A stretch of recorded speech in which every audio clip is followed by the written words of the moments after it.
निर्दयी हगवणे कुटुंबामुळे वैष्णवीच्या 9 महिन्याच्या बाळाचे अतोनात हाल। गेल्या 6 दिवसात वैष्णवीचं बाळ 4 वेगवेगळ्या कुटुंबाकडे। हगवणे कुटुंबाने वैष्णवीचं बाळ कसपटे कुटुंबापासून 6 दिवस लपवलं।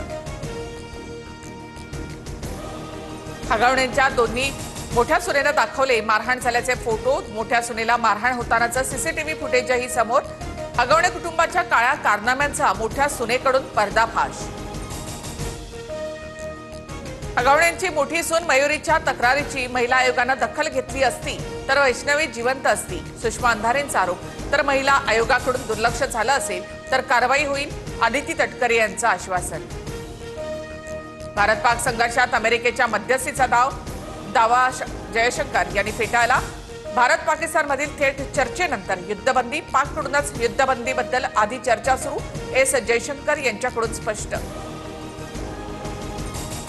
पाकची हेर ज्योती मल्होत्राची गणेशोत्सवामध्ये मुंबईला भेट। लालबागचा राजा आणि गणेश गल्लीचा राजा या ठिकाणी ज्योतीचा वावर। सूत्रांची माहिती, ज्योतीच्या कोठडीमध्ये 4 दिवसांची वाढ। ईडीने सर्व मर्यादा ओलांडल्या। एखाद्या प्रकरणाची चौकशी राज्य सरकार करते तेव्हा ईडीच्या हस्तक्षेपाची गरज काय? सर्वोच्च न्यायालयाकडून ईडीची खरडपट्टी।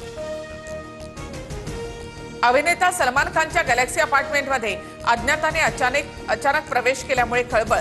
जितेंद्र कुमार सिंग या व्यक्तीला पोलिसांनी ताब्यात घेतलं। तर 19 मेला सलमानच्या अपार्टमेंटमध्ये महिलेवर गुन्हा दाखल। राज्यामध्ये कोरोनाचे आणखी 26 रुग्ण।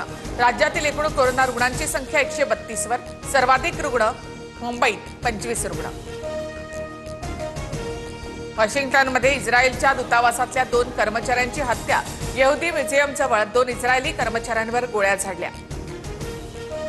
अरबी समुद्रामध्ये कमी दाबाचा क्षेत्र तयार। महाराष्ट्रातील संपूर्ण कोकण किनारपट्टीला ऑरेंज अलर्ट तर रायगड आणि रत्नागिरी जिल्ह्याला रेड अलर्ट। मच्छीमारांनी 4 दिवस मासेमारीसाठी जाऊ नये, हवामान खात्याचा इशारा।